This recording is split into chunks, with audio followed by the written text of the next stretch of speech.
Tirumala class లో December prelims mains కొత్త class start అవుతుంది. ఈ నెంబర్ కి కాల్ చేసి రిజిస్టర్ అవ్వండి. లిమిటెడ్ సీట్స్ ఉన్నాయి.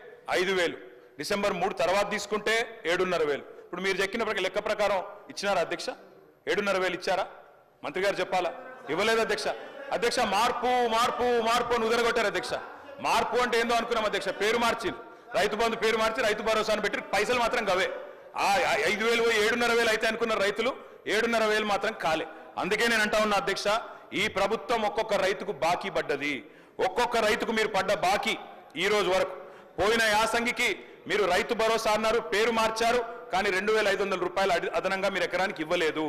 నిన్న వానాకాలం మొత్తం ఎగ్గొట్టిను, రైతు బంధు ఎగ్గొట్టిను. మీరు 7,500 ఇయ్యాల్సి ఉండే ఎకరానికి మీరు ఇయ్యలేదు, మొత్తం ఎగ్గొట్టినరు. ఇప్పుడు యాసంగి 7,500 ఒక ఎకరానికి ఈ రాష్ట్రంలో రైతుకు ఇవాళ మీరు బాకీ పడ్డారు. ఆ బాకీ 17,500 రూపాయలు.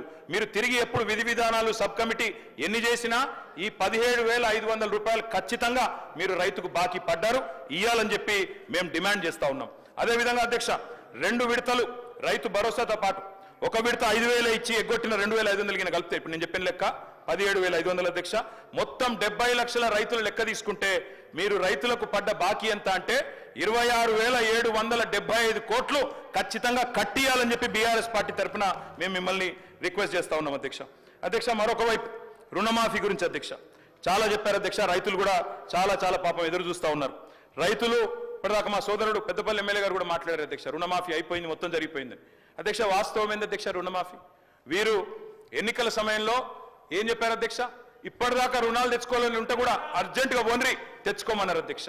తెచ్చుకోమంటే డిసెంబర్ 9 నాడు సంతకం పెడతాం, 2 లక్షల రుణాలు తెచ్చుకొని మేము మొదటి సంతకమే దాని మీద పెడతామని చెప్పి 2023 డిసెంబర్ 9 మొదటి సంతకం అన్నారు. ఏకకాలంలో రుణమాఫీ అన్నారు, ఒకటే పెన్ స్ట్రోక్ తో చేసేస్తా అన్నారు. కానీ అధ్యక్ష జరిగింది ఏంది అధ్యక్ష? ఈరోజు ఈ రాష్ట్రంలో ఎస్ఎల్బిసి వీరు ప్రభుత్వం రాగానే డిసెంబర్ 7 ఎస్ఎల్బిసి పెట్టారు. State level bankers committee meeting పెట్టారు. State level bankers committee meeting పెడితే అధ్యక్ష అందులో బ్యాంకర్స్ చెప్పినారు మొత్తం 2 లక్షల వరకు రుణమాఫీ చేయాలి అంటే 49,500 కోట్లు కావాలని చెప్పినారు. మరి ప్రభుత్వం ముఖ్యమంత్రి గారు చెప్పినారు, బయట ఎక్కడో మాట్లాడుతూ మైక్లో చెప్పారు, రికార్డు కూడా ఉంది, కావాలంటే ప్లే చేయమంటే చేస్తా అధ్యక్ష మీరు అనుమతిస్తే.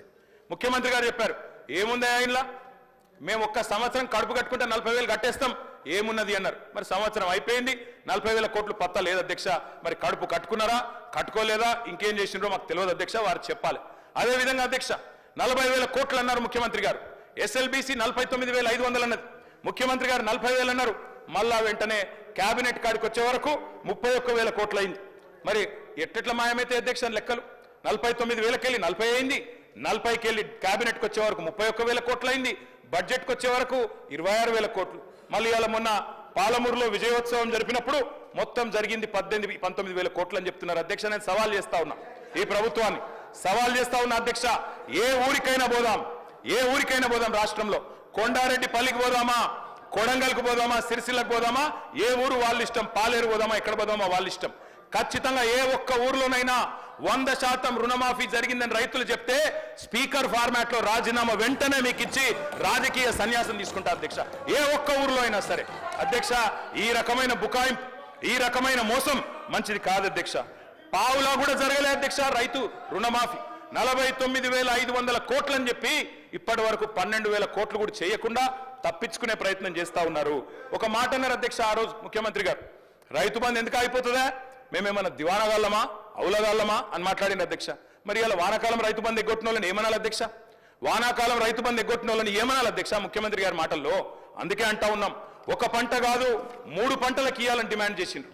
ఆ 3 పంటలకు ఇయ్యాలని మేము డిమాండ్ చేస్తా ఉన్నాం. ఇవాళ నిన్న భూభారతి చట్టం తెచ్చింది.